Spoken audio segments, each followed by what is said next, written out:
Masechet Baba Batra, Daf Pevav. On va commencer au milieu de la page du Hamoud Aleph. Pevav Hamoud Aleph. Tnan Hatam. On a appris là-bas, dans Masechet Kiddushin, Daf Kafvav, il y a une Mishnah qui nous enseigne quelles sont les formules pour l'acquisition. Qu'est-ce qu'on doit faire pour pouvoir acquérir un bien mobilier ou immobilier? La Mishnah nous dit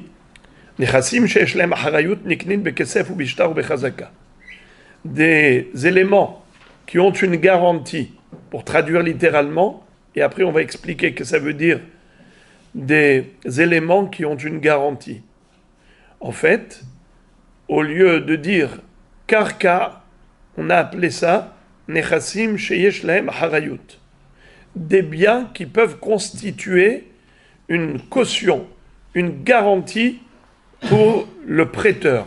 Vous savez que quand on prête de l'argent, alors généralement, on veut se sécuriser. Comment peut-on se sécuriser? Eh bien, on prend comme gage, comme hypothèque, des biens immobiliers. Car le mobilier, c'est quelque chose qui peut disparaître de la circulation. Mais l'immobilier est immobile.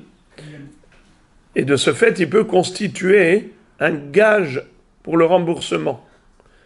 Dans le sens où Réhouven, qui a prêté de l'argent à Shimon, il est sûr de retrouver son capital, de recouvrer son capital grâce à la garantie, grâce à l'hypothèque.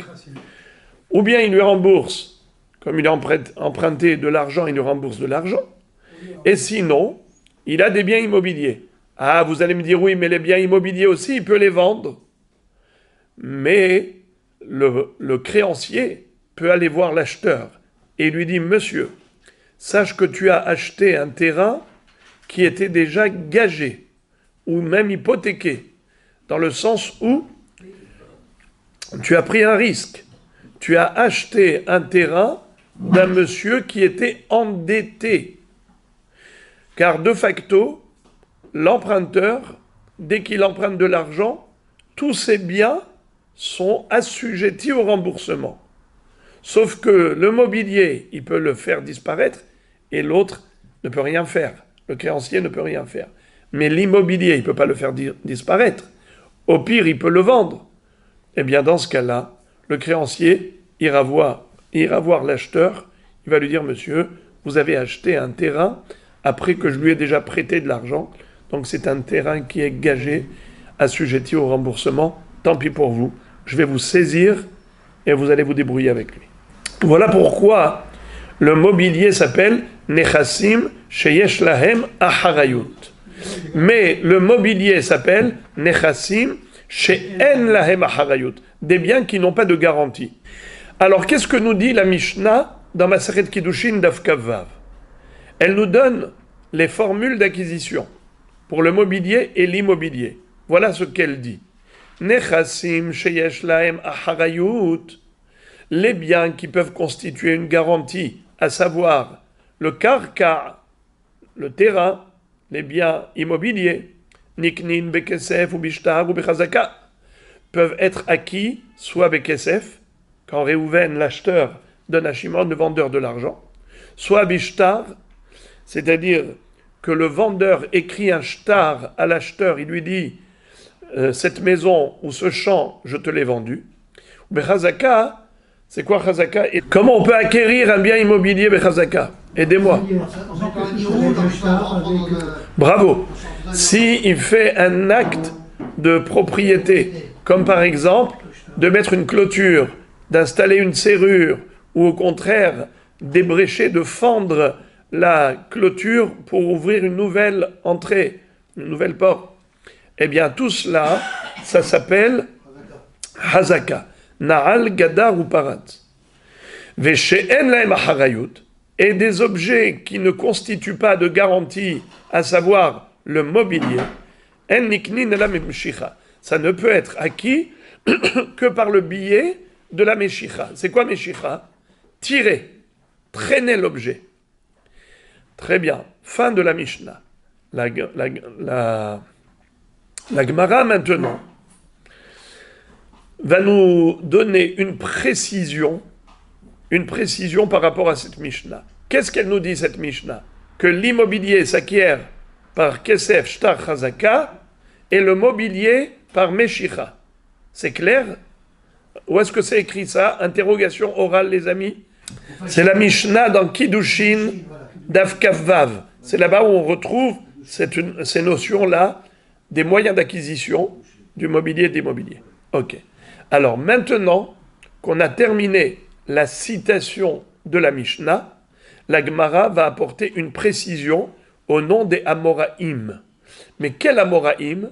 On va avoir deux versions. C'est quel Émora qui a donné cette précision? Regardez. Bepumbadita, vous connaissez Besura, matnula le hashmata mishme de Rav Hizda, Bepumbadita matnula mishme de Rav Kahana, ve'amrela mishme de Rava. Dans les deux villes en Babylonie, Pumbadita et Sura, il y avait des yeshivot. Alors, c'est halakha maintenant qu'on va donner cette précision. Dans la ville de Pumbadita, dans la yeshiva à Pumbadita, on donnait cette précision au nom de qui? Au nom de Rav Hizda. Dans la ville de Sura, c'était au nom de Rav Hizda. Et dans la ville de Pumbadita, c'était au nom de Rav Kahana. Et certains disent au nom de Rava. Qu'est-ce qu'il disait? Ce qu'on va dire immédiatement. Lo shanu el advarim she'en darkan lagbiya, aval dvarim she'darkam lagbiya, ve'agbaha in bimshichalo. C'est-à-dire, lorsqu'on a dit que le mobilier s'acquiert par Meshicha, c'est-à-dire traction, je traîne l'objet, je le tire, c'est par la Meshicha, c'est par la traction que je peux l'acquérir quand je le tire. Est-ce que vous vous souvenez vers où il faut le tirer? Qui est-ce qui se rappelle? Bravo! C'est-à-dire que quand on le fait sortir du reshout mocher, du reshout du propriétaire, si je le tire à l'intérieur de la propriété du propriétaire de l'objet, ça sert à quelque chose de tirer? Non, bravo. Il faut tirer où? Il faut le faire sortir à l'extérieur. Et si à l'extérieur, ça donne sur la voie publique, ça sert à quelque chose? Non, il faut tirer jusqu'où? Jusqu'à la simta. La ruelle, la petite impasse qui est en retrait du Reshut Harabim, où on a le droit de se tenir, où on a le droit de déposer des objets là-bas, et pas dans la voie publique qui est une voie de circulation où on n'a pas le droit de poser des objets. Ok. Maintenant, les amis, la Gemara nous dit, soit au nom de Rav Kahana, soit au nom de Rav Hizda, soit au nom de Rava, Lo shanu ela, dvarim shen darkam leagbiya. Aval dvarim shedarkam leagbiya, beagbaha in bimshichalo. Tout ce que la Mishnah dans Kiddushin nous a enseigné, c'est uniquement par rapport à des objets volumineux, qu'on n'a pas l'habitude de soulever. Mais des objets qui sont légers, qu'on a l'habitude de soulever, on ne peut pas l'acquérir en le tirant par Meshicha. C'est-à-dire, il y a deux moyens d'acquisition. Soit Meshicha, soit Agbaha. Meshicha, c'est en traînant l'objet du domaine du propriétaire à l'extérieur, vers la simta, comme vous l'avez si bien dit, soit en soulevant l'objet. Et quand on le soulève, les amis, même si on est encore dans la propriété du propriétaire de l'objet, l'acquéreur a fait acquisition, car il a soulevé l'objet, et l'objet, il est sur lui. Très bien. Mais maintenant, qu'est-ce que nous dit la Gemara, au nom de Rav Kahana ou de Rav Hizda ou de Rava? Il dit, tu veux savoir quelque chose? Bien que la Mishnah dans Kiddushin ait enseigné que le mobilier s'acquiert par Meshicha, mais pas toujours. Parfois, on est obligé de faire Agba, de soulever, tirer l'objet, même si on le sort jusqu'à la simta, on n'aura pas fait acquisition. Pour faire acquisition par le biais de Meshicha, c'est uniquement si c'est un objet lourd, volumineux, qui est difficile à porter, alors à ce moment-là, on te dit, tu peux l'acquérir, pas en le portant, en le tirant. T'es pas obligé de le porter. Si tu le portes, bravo, Mabrouk, vas-y, porte, pourquoi pas? Tu as porté, t'es fort. C'est sûr que tu es connu.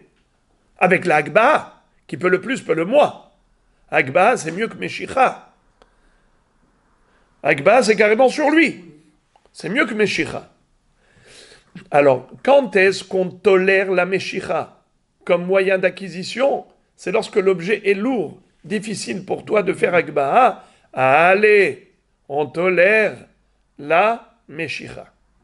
Mais lorsqu'il s'agit d'un objet léger que tu peux soulever et lui faire Agba, on ne tolère pas la Meshicha. Même si tu l'as tiré vers la Simta, tu n'as pas fait acquisition. C'est ça la précision que nous apporte ces Amoraï. Alors maintenant, cette halakha va accaparer notre attention.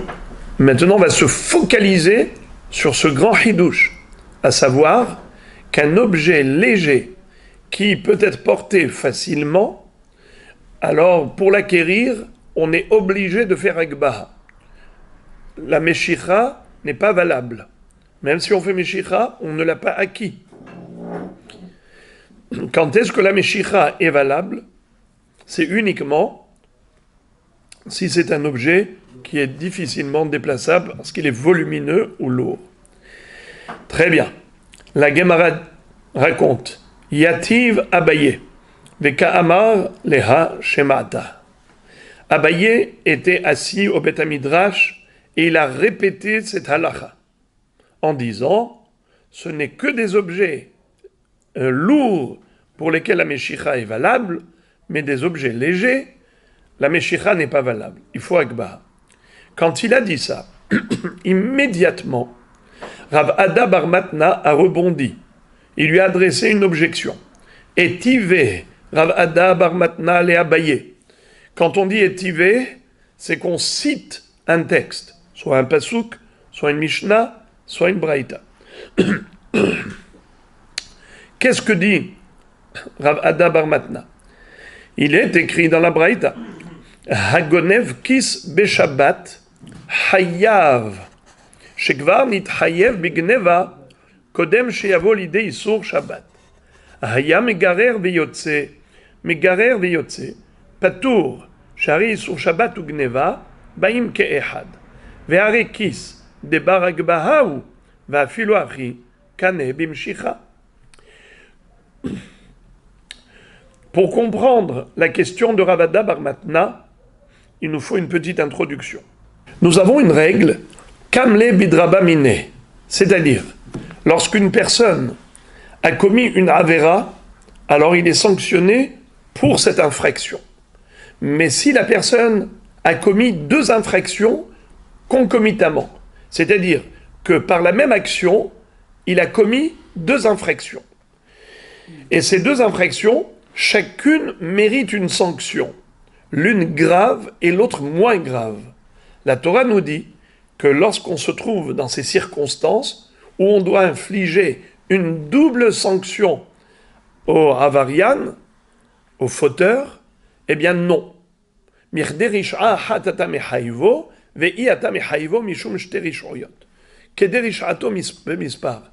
Une seule condamnation, pas deux. Tu lui donnes que la plus grave. Kamle bidrabamine. Kamle bidrabamine. Tu lui infliges Rabba. Rabba, c'est quoi? Grand, le plus important, la sanction la plus importante.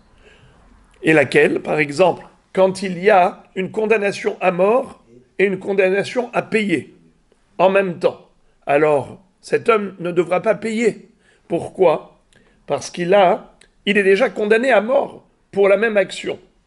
Exemple, quelqu'un qui a volé pendant Shabbat d'une manière à ce qu'il ait fait Hilul Shabbat. Justement, c'est de cela que parle la Baraïta. Imaginez-vous quelqu'un qui a volé, Réhouven a volé de l'argent à Shimon pendant Shabbat, et il a fait sortir le porte-monnaie, la pochette d'argent de Shimon, de la propriété de Shimon, du Reshut HaYachid au Reshut HaRabim. Alors maintenant, qu'est-ce qu'il a fait, Rabotai? Comment ça s'appelle cette melacha? Hotza'a. N'est-ce pas? Quel est normalement le din pour quelqu'un qui a fait sciemment la melacha de Hotza'a? Pendant Shabbat, il a sorti un objet d'une propriété privée aux propriétés publiques. Mirshut HaYachid, Reshut HaRabim. Quel est le din?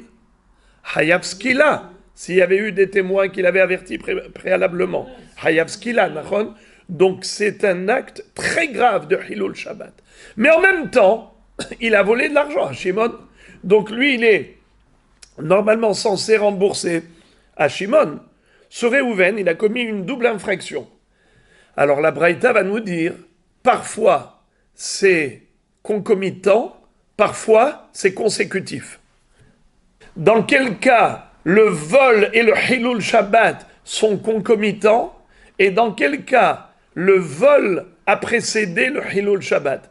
Alors regardez la différence d'abord. C'est que si ça se fait en deux temps, d'abord il a volé, pendant Shabbat, d'abord il a volé, il est Chayav Mamon. Ensuite il a fait Hilul Shabbat, il est Chayav Mita. Est-ce qu'on va dire Kamle Bedra Bamine? Pas du tout. Il sera condamné aux deux sanctions, car elles n'étaient pas concomitantes. D'abord il a volé, ensuite il a fait Hilul Shabbat. Mais si il a fait Hilul Shabbat en même temps qu'il a volé, il a volé et en même temps Hilul Shabbat. Dans ce cas-là, c'est la même action qui le condamne à deux sanctions, une grave et une moins grave. La Torah, qu'est-ce qu'elle dit? Il n'aura qu'une seule sanction, laquelle? La plus grave. Vous savez d'où on l'apprend? À part le passouk que je vous ai cité, Mirderish Ato, Kederish Ato, Bemispar, Mirderish Ahata Mechayvo, Viyata Mechayvo, Mishum Shterish Oyot, on l'apprend de Kinatsu Anashim Vinakfu Ishahara Viyatsu Yeladea, Imlo Yason Anosh Yanesh. Qu'est-ce que ça veut dire? Si deux personnes se disputent, il y a une femme enceinte qui est passée, il lui a donné un coup de poing dans le ventre à la femme enceinte et elle a avorté, elle a fait une fausse couche. Alors qu'est-ce qui s'est passé? Imlo Yason Anosh Yanesh, Kasher Yashit Alav Baal Haisha Venatan Biflilim. C'est-à-dire que il va devoir payer au mari de cette femme le prix des fœtus. Comment on mesure le prix? Comment est-ce qu'on quantifie la condamnation? Comment on quantifie? Combien d'argent il va donner? Le prix des fœtus. Comment on sait combien coûtent les fœtus? On va au marché des esclaves, on voit combien une femme, une servante enceinte vaut, une servante qui n'est pas enceinte vaut. La différence entre les deux, c'est le prix des fœtus. Donc il devra payer au mari de cette femme qui était enceinte le prix des fœtus. Kasher yashit alav baal haisha benatan biflilim. C'est quoi plilim? C'est les juges. Alors, écoutez ça. La Torah nous dit imloye ason, s'il n'y a pas eu de malheur. Qui est-ce qui peut me dire que ça veut dire il n'y a pas eu de malheur? Qui n'est pas mort? La femme. Ça veut dire que quand il a donné un coup, il a donné un coup sur le ventre, il n'a tué que les fœtus, il n'a pas tué la mère. Mais s'il avait tué aussi la femme, la mère, la femme enceinte, eh bien dans ce cas-là, étant donné qu'il est hayav mita pour la femme, alors il n'a pas besoin de payer au mari le prix des fœtus. Car on ne peut pas le condamner à payer et de l'argent et condamner à mort pour une seule action. Là aussi, s'il a fait Hilul Shabbat et en même temps il a volé, alors il ne sera pas condamné à payer.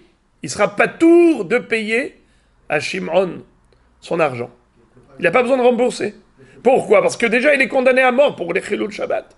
Mais si ça s'était fait en deux temps, qu'il avait d'abord volé la pochette d'argent et ensuite il a fait sortir la pochette d'argent à l'extérieur, il a fait Hilul Shabbat, dans ce cas-là, il n'est pas tour de rembourser. Kamle Bedrabamine. Les frères et les amis, dites-moi comment on pourrait avoir cette Avera en deux temps. En deux temps. Comment est-ce possible? Que d'abord il est volé et ensuite il a fait Hilul Shabbat. Il a volé avant Shabbat, il est sorti pendant Shabbat. Non! Pendant Shabbat. Pendant Shabbat, comment? Il a volé Il a pris d'abord. Il a pris, comment il a pris? Bravo. D'abord, il a soulevé la pochette d'argent. Il a fait Agbaha dans la maison du propriétaire. Dans la maison du propriétaire. Est-ce qu'il a fait sortir à l'extérieur? Pas encore. Donc, est-ce qu'il est chayav pour le vol? Puisqu'il a déjà fait l'action de voler, il a déjà fait kinyan de la gneva, alors il est déjà chayav de rembourser pour le vol. Et ensuite, quand il est sorti dehors, qu'est-ce qu'il a fait? Ensuite, il a soulevé, ensuite il est sorti dehors, qu'est-ce qu'il a fait? Hotza'a. D'accord? Au début, il n'avait pas l'intention de faire sortir à l'extérieur. Au début, il a soulevé pour être déplacé d'un endroit à l'autre. Il s'est arrêté un moment. Ensuite, il a continué. Étant donné qu'il a fait ça en deux temps, quel est le din? Hayav de payer. Il doit payer d'abord et ensuite il sera lapidé pour le Hilul Shabbat. Ok?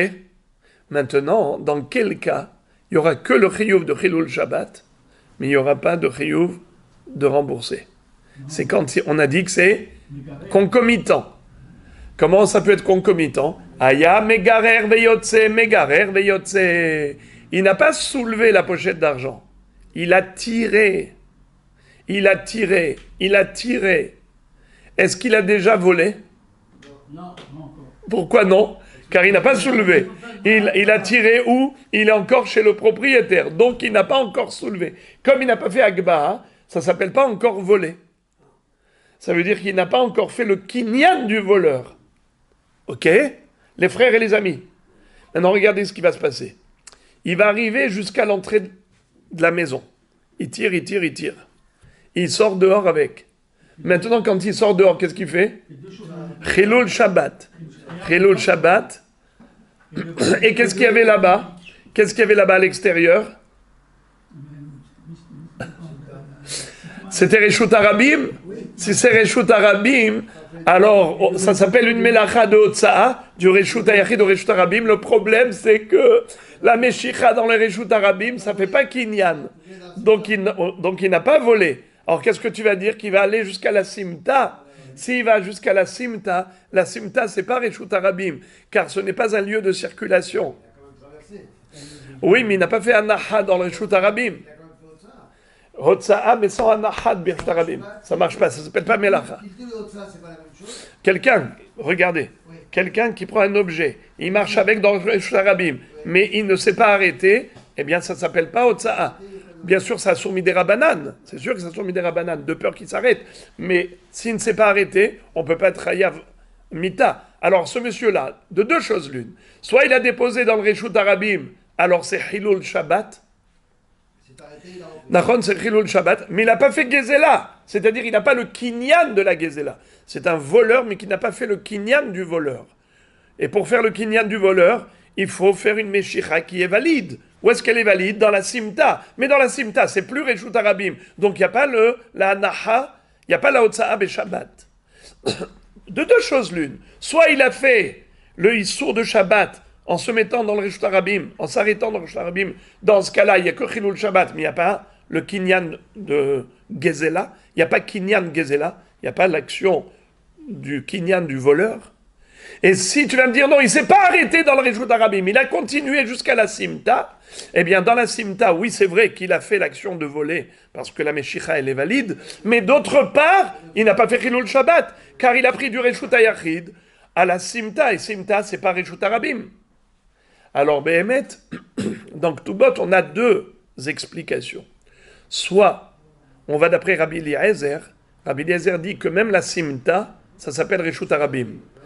Bien que ce soit en retrait, un renfoncement, une impasse, et les gens ne circulent pas là-bas, mais les gens, parfois, ils circulent quand il y a de l'affluence et qu'on est obligé de déborder, eh bien, les gens marchent aussi dans la Simta.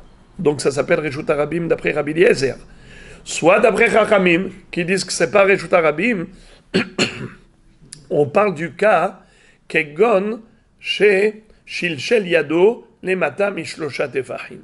Qu'est-ce que ça veut dire?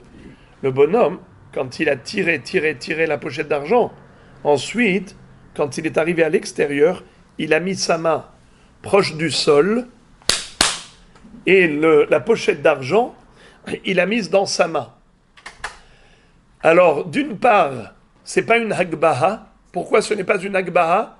Car la main, elle était en dessous de 3 tfachim, à ras du sol.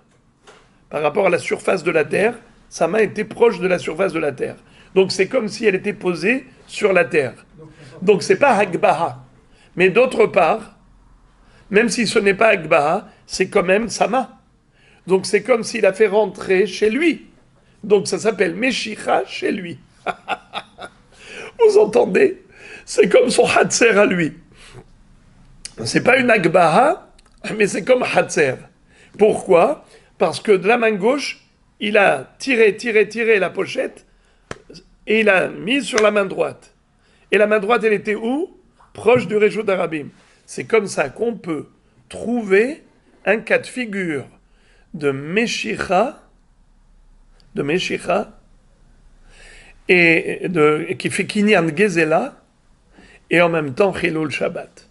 D'une part, c'est Réjou d'Arabim, mais d'autre part, c'est comme chez lui. L'objet, il a atterri dans sa main, et sa main, c'est lui. Donc, il a été conné. Mais pas Be'agbaha, parce que Agbaha, c'est le cas précédent. Vous avez entendu, les amis?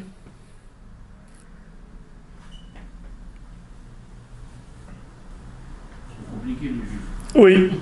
Tout ça, c'est tiré par les cheveux pour pouvoir arriver à comprendre comment quelqu'un qui est Megarer Beyotse, quand il tirait la pochette d'argent, tu peux arriver à dire qu'il est patour, il n'a pas besoin de rembourser l'argent. Pourquoi? Parce qu'il est condamné à mort. Pourquoi il est condamné à mort? Parce qu'il a fait Chilul Shabbat en même temps qu'il a volé. Alors comment c'est possible que le vol et le Chilul Shabbat soient concomitants? De cette manière. Ok? Vous avez terminé de comprendre? Yofi. Rabota, écoutez ça. La question maintenant. Qui veut me donner la question qui découle de cette citation? Comment c'est? Expliquez-vous. Si nous disons que la Hagbaha s'impose pour acquérir des objets légers, la Meshicha n'est valable que pour des objets lourds, alors la question, le porte-monnaie, il est lourd ou il est léger? Léger. Léger. Donc on devrait exiger la Hagbaha. On ne peut pas acquérir avec Meshicha. Comment tu m'as dit que Megarer Veyotse. Pourquoi il n'est pas tour de rembourser? Parce que il a fait, bravo, il a fait Issur Gneva et Issur Shabbat en même temps. Mais il n'y a pas de Issur Gneva. C'est-à-dire, il n'a pas fait l'action de voler. Pourquoi? Vu que, pourquoi ça ne s'appelle pas qu'il a fait l'action de voler? Vu que la Meshicha, pour un petit porte-monnaie, ça ne s'appelle pas Kinyan, donc il n'a pas fait Kinyan Gezela. Donc il n'est pas tour de rembourser, parce qu'il n'a pas fait Kinyan Gezela. C'est trop facile. Non, mais ça veut dire que si par exemple imaginons il y a eu un incendie, c'est sûr que il doit rembourser, mais pas à titre de Gazlan. On ne peut pas appeler ça Kinyan Gezela. Si par exemple il y a eu un incendie, une catastrophe naturelle à Los Angeles, il y a eu un incendie là-bas qui a éclaté, catastrophique. Imaginons, voilà, il y a eu une catastrophe naturelle. Est-ce qu'il est khayab de rembourser? S'il a fait Kinyan Gezela d'abord, oui. S'il n'a pas encore fait Kinyan Gezela, non. Pourquoi? C'est pas lui qui a détruit l'objet volé. Il doit le rembourser en tant que mazik, mais pas en tant que gazlan. La différence, c'est par rapport au onassin. S'il y a eu un accident, une catastrophe naturelle, est-ce qu'il est khayab ou pas de rembourser? S'il est gazlan, oui. Alors là, on te dit que oui, il est gazlan. Pourquoi? Parce qu'il a fait Meshicha. Mais tu m'as dit que Meshicha, ça ne marche pas pour des objets légers. C'est ça la kushia que pose Rab Ada Bar Matna. À qui? À Abaye. Vous avez compris? En fait, peut-être des objets qui sont ni légers ni lourds, ils peuvent être pas les autres changer de statut. Par exemple, je prends un lingot d'or. Il est très difficile à Ouais, alors donc c'est sûr que la Meshicha, elle est valée. Vadaï, la Meshicha, ça marche très bien dans ce cas-là. 5 kilos, je peux le porter. Ou 2 kilos, je peux les porter. Tout est subjectif. Alors venez, on va voir dans les mots ce que je viens de vous dire. Et Tive Ravadabar Matna le Abaye, Hagonefkis Beshabbat, celui qui vole une pochette d'argent pendant Shabbat, Hayav, il est Hayav de rembourser. Pourquoi? Shekvarnit Hayav Igneva Kodem Shiavolide sur Shabbat. Puisqu'il a fait Agbaha dans la propriété du propriétaire, donc il est déjà Hayav pour la Gneva. Il a fait Kinyan Gezela.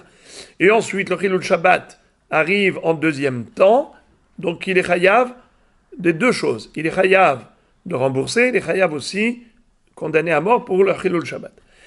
Haya megarer veyotse patour. Mais si il tirait la pochette d'argent au lieu de la soulever, dans ce cas-là, il est patour. C'est quoi patour?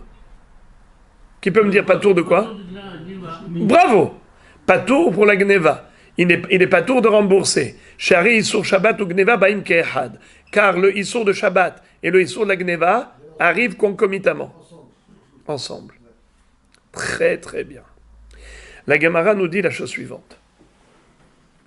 Vehari kis debarak bahahu ve'afilo achi kane bimshicha.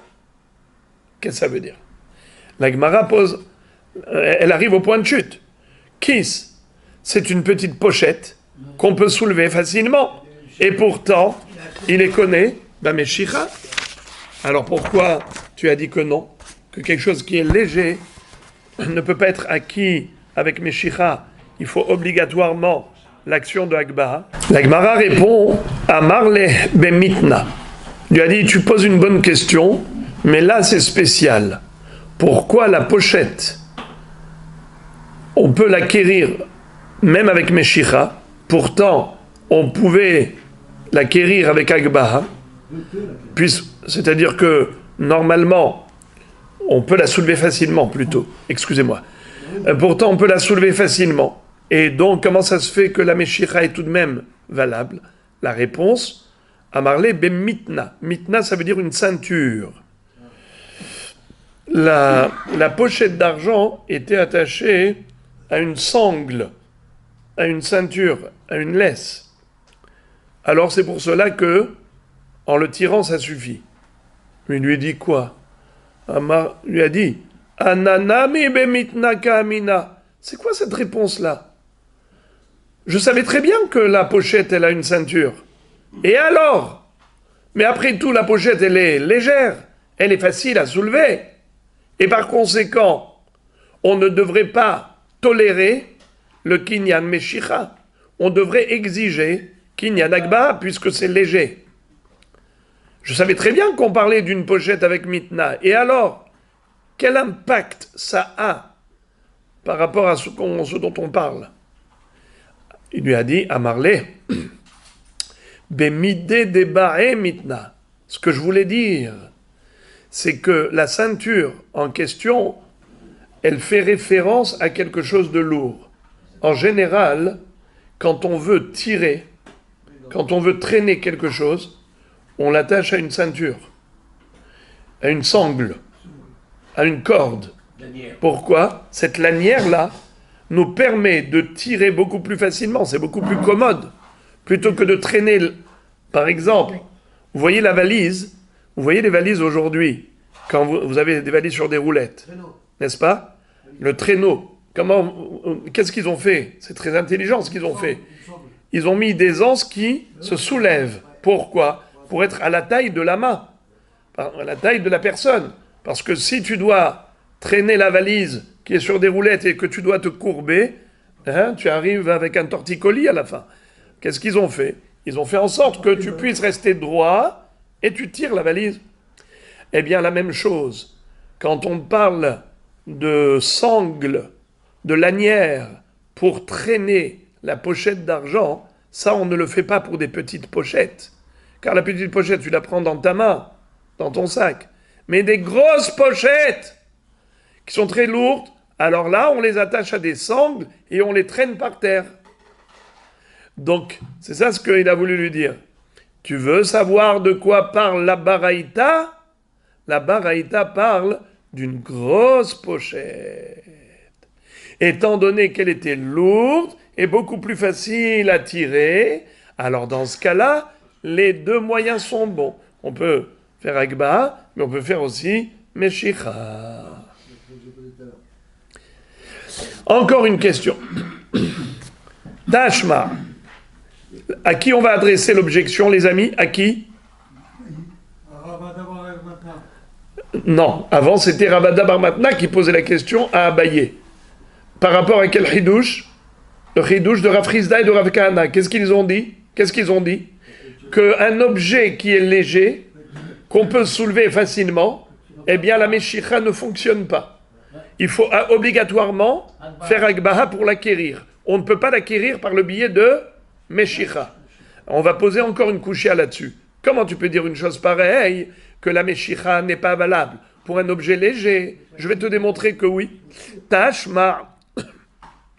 On va citer maintenant une braïta que vous connaissez, on l'a étudiée il y a juste 2 jours. Il est écrit Birshut mocher, lokana, achiagbihenna, oshiyotziena mirshuto.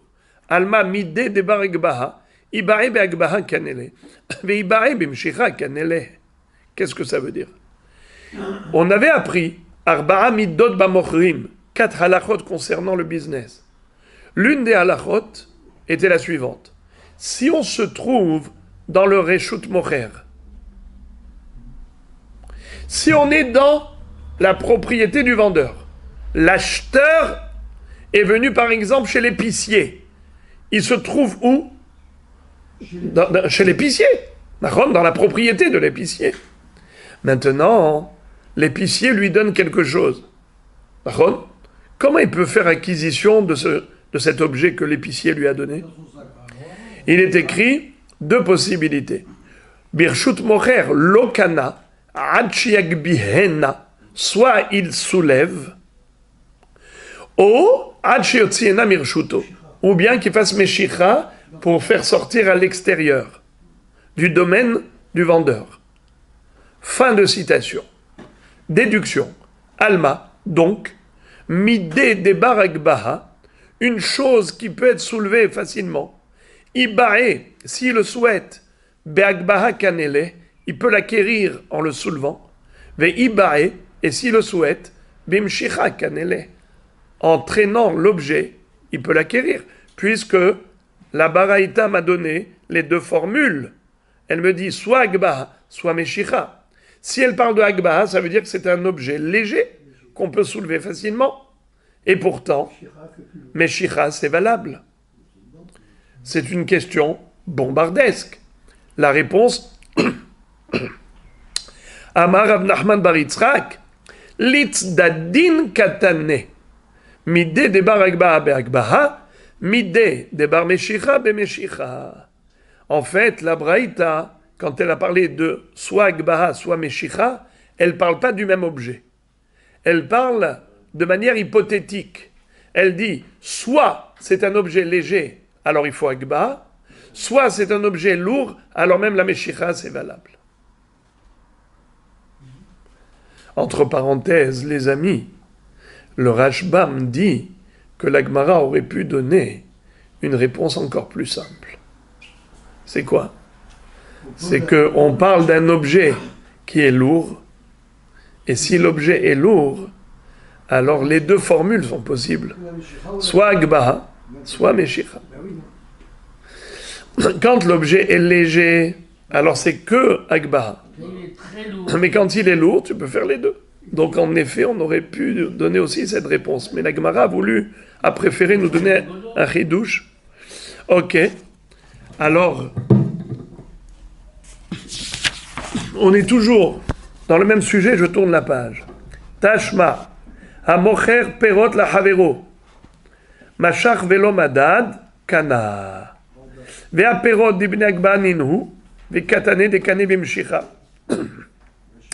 Ça aussi, vous vous rappelez, on avait vu une braïta qui disait Arba'a midot, bemochrin, quelqu'un qui a vendu des fruits à son prochain. S'il a fait meshicha, bien qu'il n'ait pas encore mesuré, le kinyan a déjà eu lieu. Pourquoi il a déjà eu lieu? Pourtant, ils n'ont pas mesuré. Car la prise de mesure, le pesage, c'est juste pour savoir combien il doit lui payer. Ils ont déjà fixé le prix. Ils ont fixé le prix. Et l'autre, il a fait Meshicha. Par exemple, il y avait ici des carottes, un tas de carottes. Il a tiré. Ils ont fixé le prix. Il lui a dit, je veux toutes ces carottes. Eh bien, ça y est. Marché conclu. Les carottes, elles sont cuites, elles sont acquises.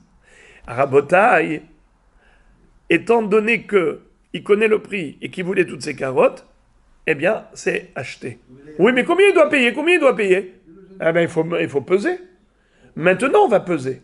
Mais le pesage n'est pas un facteur indispensable pour l'acquisition. Car c'est juste pour savoir combien il va devoir lui payer. Mais c'est sûr qu'il doit lui payer le nombre de kilos de carottes qu'il y a ici. Ça, c'est sûr. Car il était d'accord de prendre toutes ces carottes. Et il connaît le prix de chaque kilo. Donc tout va bien. Répétons. Machar. Velomadad kana. S'il a fait Meshicha, bien qu'il n'ait pas encore pesé, le kinyan est valide. Est déjà validé. Rabotaï. Qu'est-ce qu'il a fait ce monsieur? Il a tiré les carottes. Combien de carottes il y avait là-bas? Il y avait là-bas 1 kilo de carottes. Et pourtant, tu vois que la Meshicha, ça marche. Il aurait dû peser. Il aurait dû soulever.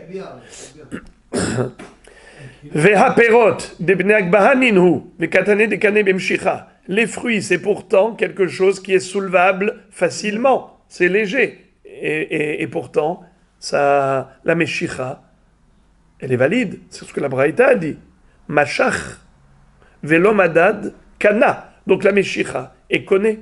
La réponse est prévisible. Allez, donnez-la. Allez, je vous laisse le plaisir de devancer la Gemara.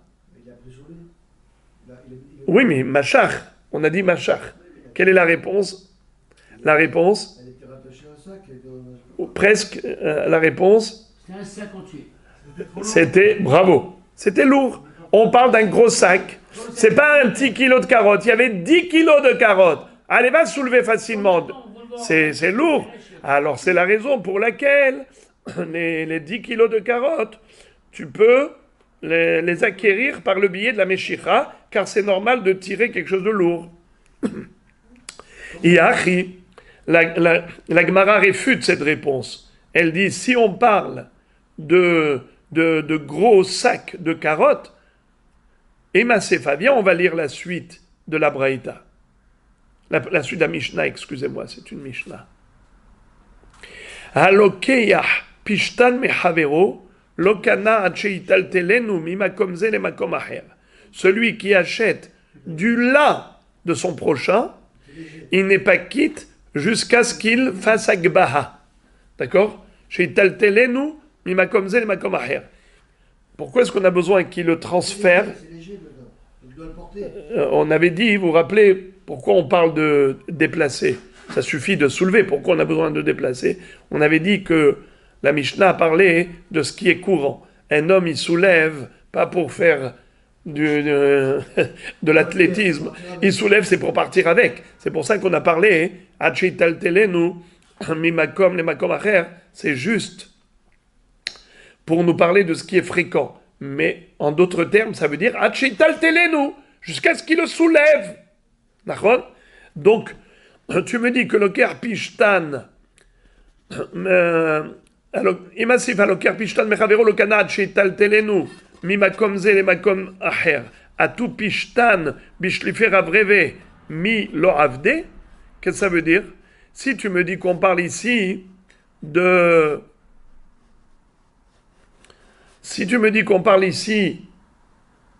gros sacs de carottes, alors pourquoi le pishtan? Dans la Sefa, on a dit que pour le lin, on est obligé de faire agbaha. En d'autres termes, la meshicha, ça ne marche pas pour le lin. Mais pourquoi ça ne marcherait pas pour le lin? Mais le lin aussi, on peut faire des gros paquets de lin, des grosses bottes de lin. Ce sont des tiges. Alors, c'est vrai que tu peux faire une petite botte qui est légère, mais tu peux aussi faire des bottes très très très volumineuses, qui ne se soulèvent pas facilement, et donc même la meshicha devrait être valable. Pourquoi tu m'as dit pour les fruits, la Meshicha, ça marche. Et pour le Pishtan, il faut obligatoirement la Agbaha, soulever. Mais pourquoi soulever? Il devrait aussi pouvoir acquérir le lin en le tirant, puisqu'on peut parler également de grosses bottes de lin, pas uniquement des petits paquets de lin. Pourquoi pour les fruits, tu me dis, ah non, on parle de gros sacs de carottes, 10 kilos, c'est pas évident de soulever. C'est pour ça qu'on tolère le kinyan de Meshicha. Alors pourquoi quand tu arrives au lin, dans la Sefa, tu me dis, non, Meshicha, ça marche pas, il faut soulever. Mais ça peut être aussi des gros sacs de lin, des grosses bottes de lin. Et donc, tu devrais tolérer aussi le kinyan meshicha, comme pour les 10 kilos de carottes. Tu peux avoir 1 kilo de carottes, tu peux avoir 10 kilos de carottes. 1 kilo de carottes, tu es obligé de faire agbaha. 10 kilos de carottes, tu peux aussi faire meshicha. Tu peux dire exactement la même chose pour le lin. Le lin, une petite botte, agbaha, mais une grosse botte, meshicha. Alors pourquoi tu as comme ça décidé de parler des fruits, tu parles des grosses bottes, et le lin, tu parles de petites bottes? C'est pas logique. Il lui a dit Sha'ane Pishtan de Mishtamet. Il lui a dit le Pishtan, en fait, on ne peut pas faire des grosses bottes. On est obligé de faire des petites bottes parce que ça glisse. Bravo. C'est-à-dire que, étant donné que les tiges de lin, si tu fais des grosses bottes, eh bien, elles vont petit à petit se faufiler, se détacher de l'ensemble de la botte. Elles peuvent glisser facilement les tiges. C'est la raison pour laquelle on ne s'aventure pas à faire des grosses bottes. On fait des petites bottes. Si on fait des petites bottes, donc c'est léger, tu es obligé de faire agbaha. Allez, maintenant on va arriver à la dernière question et on va s'arrêter là. Amar les Ravina les Ravashi. Ravina pose la question à Ravashi. Par rapport à quoi? Les amis, je vous fais une petite interrogation orale. Par rapport à quoi maintenant on va poser la question? Bravo.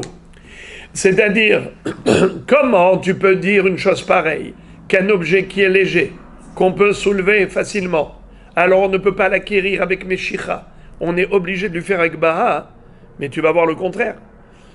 Tashma, il y a une Mishnah dans Maseret Kiddushin qui parle des formules d'acquisition. Be'emagasa niknit bimsira ve'adaka be'agbaha divrei Rabbi Meir ve'Rabbi Shimon ben Elazar. Hachamim omrim behema daka bimshicha ve'abehema daka debat agbahi ve'katane dekane bimshicha. Grande question. La Mishnah nous dit que le gros bétail peut être acquis avec Messira. Qu'est-ce que c'est Messira? Même sans bouger la bête, tu as un gros bœuf. Eh bien, Réhouven vend le bœuf à Shimon. Il dit à Shimon, tiens, attrape la corne. Tiens, attrape la corde.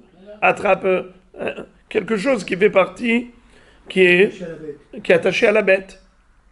Quand il lui dit, tiens, eh bien, il fait Messira. Ça y est, il a acquis. Il n'a même pas besoin de le déplacer. Mais Daka, menu bétail, Be'agbaha, il faut soulever la bête. Tu soulèves le petit agneau, la petite chèvre. C'est qui exige l'agbaha pour Behema Daka? Rabbi Meir, Rabbi Shimon ben Hazar. Mais Chachamim disent non. Chachamim ont dit Behema Daka, bimshicha. La Behema Daka, tu n'es pas obligé de la soulever, tu peux même l'acquérir par Meshicha. Vous savez comment on fait Meshicha d'une petite bête? Soit tu tires, soit avec un aiguillon tu la piques, soit avec la parole, Korela veiba'a. Bobby, viens là.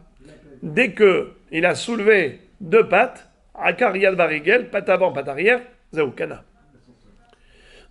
Ve'abehema dakka, debat agbahi, ve'katane, dekane bimshicha. Et on nous dit que on peut être conné bimshicha.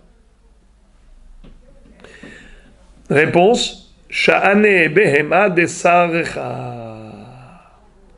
C'est différent la behema. La behema, pourquoi? La behema d'Akka, bien qu'elle soit légère, on tolère la meshicha, étant donné que les bêtes, elles ont tendance à s'alourdir. Qu'est-ce que ça veut dire? Elles se débattent. Elles essayent de se libérer. Quand vous prenez une bête dans les bras, elle essaye de tirer vers le bas. Elle veut que vous la lâchiez. Elle ne veut pas rester dans vos bras. Alors, comme elle se débat, le derech est de tirer la bête. Donc, ce n'est pas une question de poids. Au niveau du poids, la béhémadaka, elle n'est pas lourde. Tu peux la soulever facilement. Ça, c'est au niveau du poids. Mais étant donné qu'elle s'alourdit la bête, parce qu'elle tire vers le bas, elle veut se débattre, alors le derer, c'est d'être mosher, pas d'être magbia. Voilà pourquoi le kinyan meshicha est valide pour Behemat Daka, bien que dans l'absolu, ça a un poids léger. Bruchim tiyu.